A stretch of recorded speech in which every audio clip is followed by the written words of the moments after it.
Bonjour à tous, bienvenue sur la chaîne Stat Apprendra, la chaîne qui te permet de ne plus avoir peur des statistiques et qui va peut-être même te donner une folle envie d'analyser des données.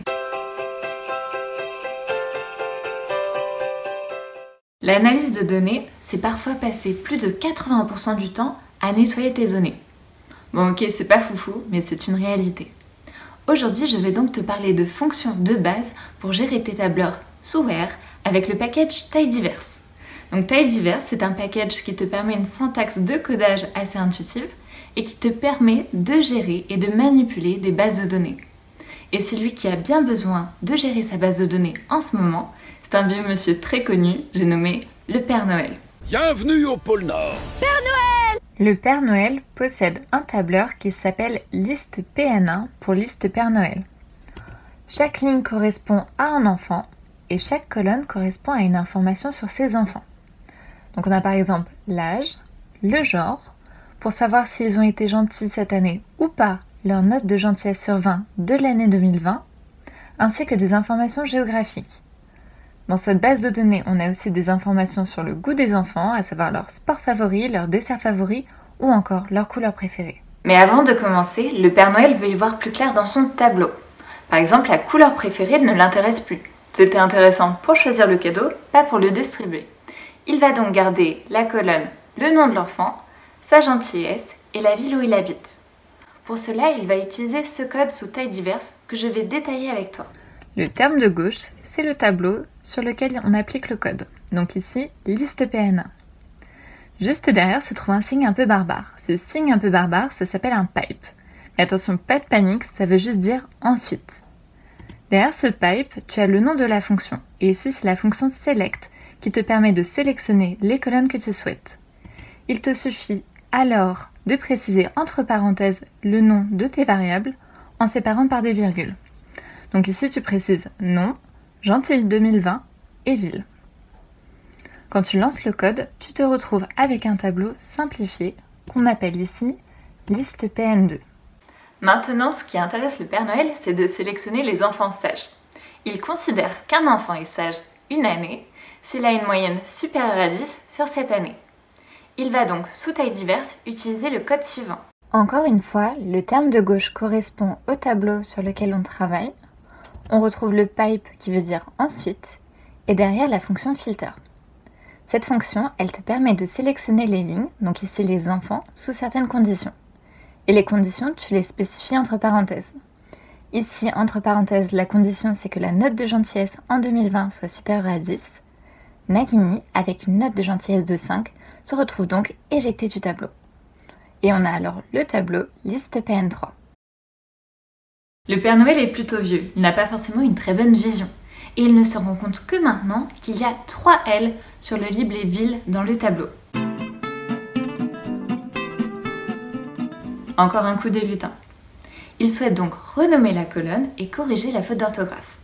On utilise alors la fonction rename et dans cette fonction, le terme de gauche correspond au nouveau nom de colonne que l'on souhaite donner, alors que le terme de droite correspond à l'ancien nom de colonne.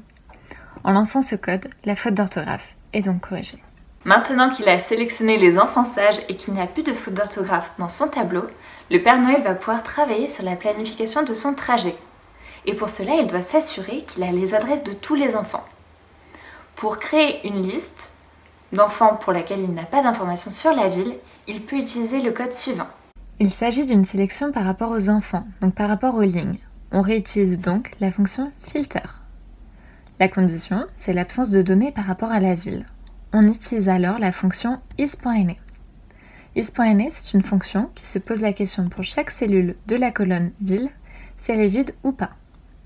Dans ce tableau, on ne connaît pas la ville de Charlie. C'est donc cette ligne qui est sélectionnée. Le Père Noël va donc envoyer ce tableau aux lutins qui vont partir faire une enquête pour déterminer enfin où est Charlie. Pour sélectionner toutes les lignes sauf celle de Charlie, il suffit d'adapter le code précédent. Plus précisément, pour sélectionner toutes les lignes dont la ville n'est pas manquante, il suffit d'ajouter un point d'exclamation devant la fonction is.na. Le point d'exclamation veut dire ne pas. La donnée manquante est donc éjectée du tableau. À ce stade, le Père Noël se rend compte qu'utiliser la moyenne de gentillesse sur l'année 2020 n'est peut-être pas très juste. En effet, 2020 a été difficile pour tout le monde. Et la moyenne de gentillesse de cette année ne reflète pas forcément la moyenne de gentillesse des enfants. Il décide donc de prendre la moyenne sur les 3 dernières années. Et pour cela, il retourne dans ses anciennes bases de données de 2018 et de 2019. Sauf que ces informations sont dans un autre tableau. On a 2 tableaux et on aimerait bien les fusionner. En gestion de base de données, on appelle cela faire une jointure. À noter que les enfants ne sont pas nécessairement dans le même ordre dans les 2 tableaux. Et pour effectuer une jointure, il faut repérer les éléments communs entre les 2 tableaux. Ici, l'élément commun, c'est l'enfant, autrement dit la colonne nom. Le Père Noël va donc utiliser le code suivant. Il utilise la fonction innerJoin en précisant entre parenthèses le premier tableau, puis le second, puis avec l'argument by, on va préciser entre parenthèses les colonnes qui font le lien entre les 2 tableaux, donc ici la colonne nom. Une fois le code lancé, les cellules sont collées à la bonne place. Une fois qu'il a récupéré les informations des années précédentes, il va pouvoir calculer la moyenne sur les 3 dernières années. On utilise la fonction mutate qui crée une nouvelle colonne, puis entre parenthèses le nom de la variable qu'on souhaite donner, ici gentil 3 ans, puis l'opération qu'on effectue, et donc ici on somme les notes des années 2020, 2019 et 2018 qu'on divise par 3. Ceci crée la nouvelle colonne, à savoir gentil 3 ans. Une fois qu'il a son tableau de prêt, le Père Noël, par curiosité cette fois, souhaite savoir la moyenne de gentillesse des enfants par ville. Ici, la procédure se fait en 2 étapes. On va d'abord grouper les données selon la ville avec la fonction groupBy. La fonction groupBy, ça te crée en fait des blocs par ville. Puis, on va résumer les données avec la fonction summarize. La fonction va en fait créer une colonne de résumé de ce qui t'intéresse. Ici, ce qui intéresse le Père Noël, c'est la moyenne. On donne alors un nom à cette colonne de résumé, ici moyenne ville, puis on utilise la fonction min pour le calcul de la moyenne, calcul qui s'effectue sur la colonne gentil 3 ans. Une fois lancé, tu récupères un tableau de résumé. D'après ce tableau, on remarque que la ville où les enfants sont les plus gentils en moyenne, c'est la ville de Saint-Jean-de-Cuculles, et qu'au contraire, la ville où les enfants sont les moins gentils en moyenne, c'est la ville de Glandage. Pour récompenser les enfants de Saint-Jean-de-Cuculles de leur gentillesse supérieure aux autres villes, le Père Noël décide de commencer sa tournée là-bas. Donc un conseil cette année, si vous voulez vos cadeaux en avance, c'est de déménager de toute urgence à Saint-Jean-de-Cuculles. Voilà, on espère que cette vidéo t'a plu. Si c'est le cas, n'hésite pas à mettre un pouce en l'air et à t'abonner si ce n'est pas déjà le cas. On te souhaite de très bonnes fêtes de Noël et à bientôt.